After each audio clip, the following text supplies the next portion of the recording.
আসসালামু আলাইকুম। আমি একটি ৬,০০০ টাকা দিয়ে বড় একটি মা ছাগল কিনেছিলাম। তারপরে সেই ছাগলটি আমাকে প্রথমেই ২টি বড় বড় খাসির ছাগলের বাচ্চা দিয়েছে। সেটি এখন পালতে পালতে এটির বয়স এখন ৬ থেকে ৭ মাস হয়ে গেল। আবার বাচ্চা দিয়েছে ২টি খাসি ছাগল, কিন্তু আল্লাহর লীলা খেলায় একটি ছাগলের বাচ্চা মারা গিয়েছে, আরেকটি খাসি বাচ্চা আছে। এই ৩টি ছাগল আমি ২০২৬ কুরবানি সাল পর্যন্ত পালতে চাচ্ছি। দেখা যাক পালতে পালতে কি হয়। কুরবানির টাইমে ছাগলগুলোর খাসি ছাগলগুলোর দাম অনেক সুন্দর পাওয়া যায়, ভালো দাম পাওয়া যায়। সেই পর্যন্ত ছাগলের বাচ্চাগুলো যদি বেঁচে থাকে, আশা করি অনেক মোটা একটা অঙ্কের টাকা পাবো।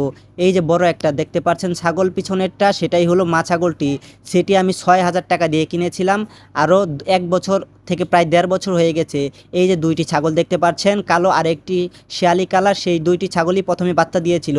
আর এইটি এবার এই যে এই ছোট্ট বাচ্চাটি এবার দিয়েছে। আরও একটি বাচ্চা দিয়েছিল, কিন্তু অসুখ হয়ে সেটি মানে পাতলা পায়খানা জাতীয় একটা অসুখ হয়ে সেটা মারা গিয়েছে। এখন এটি সুস্থ আছে। আরও ২টি বড় ছাগল, খাসি ছাগলের বাচ্চা সুস্থ আছে। এগুলো এখন আমি সুন্দরভাবে পালতেছি। এগুলোকে আমি দেই ঘাস, কাঁচা ঘাস আর মানে যে ভুট্টার ভুসি। ১৭০০ টাকা একটি বস্তা, এক বস্তা ভুসি। আমার একটা গরু আছে, ষাঁড় গরু, সেটা আমি ২০২৬ কুরবানি পর্যন্ত পালবো ইনশাআল্লাহ, যদি আল্লাহ হায়াতে এগুলোকে বাঁচিয়ে রাখে। তো সবাই আমার জন্য দোয়া করবেন। আমি নতুন উদ্যোক্তা হতে চাচ্ছি, যেন আমার খামারটি আল্লাহ যেন বরকত দান করে এবং যেন ভবিষ্যতে আমি কিছু করতে পারি।